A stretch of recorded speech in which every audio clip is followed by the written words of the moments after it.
When Congressman Adam Schiff took a jab at Karoline Leavitt during a high-stakes congressional hearing, he thought he was silencing a rising conservative voice with a smug insult. But what followed wasn't a rebuttal, it was a political reckoning. Leavitt didn't just fire back, she dropped a blistering truth bomb that shook the Capitol, exposed the hypocrisy of the powerful, and left Schiff staring at the collapse of his own credibility. One moment changed everything, and America was watching. The air inside the House Oversight Committee room was tight with tension. Every seat was filled, every eye alert. The cameras were rolling. Reporters whispered predictions about how the hearing might unfold, but none of them foresaw what was coming. The session was meant to be a discussion on disinformation and threats to democracy, yet it quickly morphed into a defining showdown between the past and the future. Karoline Leavitt sat calmly at the witness table. At 26, she was already one of the most electrifying voices in conservative politics. The mainstream had tried to label her as inexperienced, overzealous, and too aggressive. But no amount of condescension had stopped her rise, and certainly not today. Across the room, Congressman Adam Schiff leaned forward, ready to strike. He wore the smirk of a man who had weathered political storms and emerged unscathed. His voice, polished by years of televised interviews, dripped with thinly veiled disdain. "So, Ms. Leavitt," he said, tilting his head, "when did you become an expert in national security and disinformation? Or is that part of the Fox News intern orientation?" A ripple of laughter spread from the Democrat side of the aisle. Schiff looked around with self-satisfaction, expecting the moment to land. But Karoline didn't flinch. She didn't smile. She leaned forward, her eyes locked on Schiff like a missile guided by truth. "Congressman Schiff," she began, her tone icy but controlled.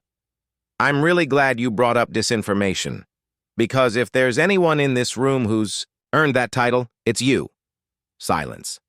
Schiff blinked, unsure whether he'd heard her right, but she didn't stop. "You sat on the House Intelligence Committee and told the American people that you had direct evidence of collusion between Donald Trump and Russia. You went on national TV repeatedly, CNN, MSNBC, all of them, and insisted the President of the United States was a traitor." She held up a thick file, highlighted, tabbed, documented. "These are your own committee's transcripts, declassified. In closed-door testimony, not one Obama-era official said they saw evidence of collusion, not one. And yet you stood on a platform built on lies and told Americans the opposite. That's not oversight. That's propaganda." Gasps now. Staffers exchanged glances. Schiff reached for his pen like a drowning man grabs at driftwood. But Karoline pressed on. "While you were chasing phantoms in Moscow, the southern border collapsed. Chinese spies infiltrated our universities.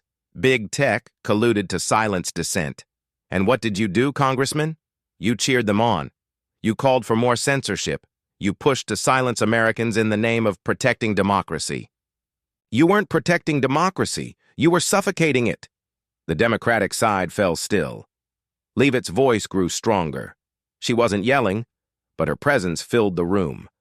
"You want to mock me because I'm young? Because I worked in conservative media? Because I don't play by the rules of your old political class? Let me tell you something. The American people are done being ruled by elites who lie on camera and smile while doing it. You built a house of cards with your narrative, and today I'm here to blow it down." Chairman Comer tapped the gavel, trying to regain order, but the moment had escaped containment. "Adam Schiff, you may have the backing of legacy media and political allies, but what you don't have anymore is the benefit of the doubt. Not after this. The truth is out. You abused your position, and now you're being held accountable, not just by me, but by the very people you tried to mislead." Schiff sat silent, face pale, hands tense. His usual tools, sarcasm, implication, deflection, had failed him. Karoline calmly closed the file, stood up from her seat, and turned to leave the hearing room.